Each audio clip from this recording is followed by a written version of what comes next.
What's so revolutionary about Tiziano's Pesaro Madonna? Let's take a closer look. I'm Dr. Megan Lorraine Debin, and I'm an art historian, and this is Art Trippin Lecture Series.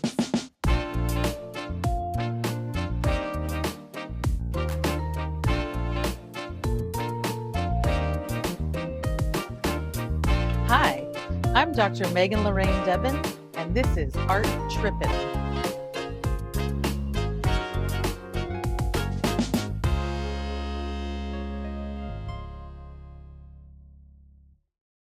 Tiziano's Pesaro Madonna was painted for the Church of Santa Maria Gloriosa dei Frari, which is the same church that the Assumption of the Virgin Mary was in. It's just a little bit later, and it's in the Pesaro family chapel. So the title of the artwork, or what we call it, comes from the patron, not the artist. I always think of, in Los Angeles, what used to be called the Staples Center is now called the Crypto.com Arena. And it's like, we don't know the name of the architect. We know who paid for it.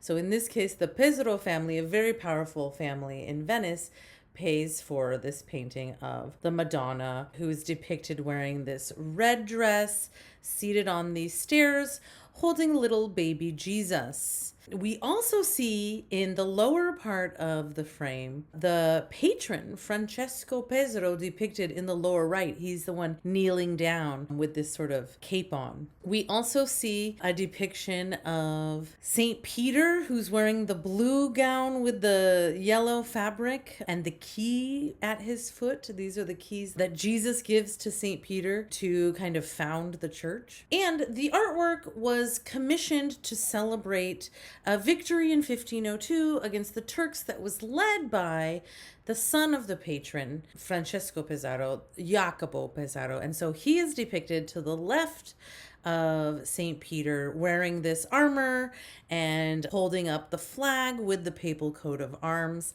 And next to him is this man in a turban who's meant to symbolize the defeated Turkish prisoner who's being brought forth and sort of presented to St. Peter and the Virgin Mary. And the idea is that this is depicting some kind of victory of Christianity over Islam or over its perceived enemies. We also see an olive branch above the flag that is a symbol of peace. And on the right, in between the Madonna and the patrons, who are depicted kind of in the foreground, we see Saint Francis and other Franciscan saints, which makes sense because it's in a Franciscan church. And then up above, you have the typical Titian cloud that sort of puts a lid on the scene, and you've got these little baby putti, these little angels with their little booties sticking out. And then you also see that baby Jesus is rather playful too. He's depicted kind of playing with Mary's veil. So these are very humanized holy figures. They are sort of depicted physically above the earthly figures, but they're also very humanized. They've been brought down to earth. This is typical of that Italian humanism. Now let's look at the colors. We see lots of that Titian red. We have fabrics that are rich and textured. There's some that look like they have a kind of sheen. And the bright colors, the red, the blue, the yellow, vary with dark tones. And it creates this sense of drama and movement in the scene.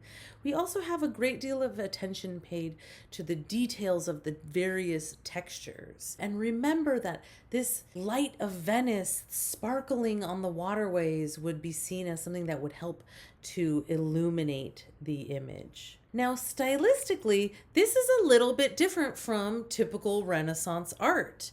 How? One major difference is that we see an asymmetrical composition. And part of this is because if you look at the way this painting is positioned in the church, you're walking into the church and you're seeing the painting off to your left.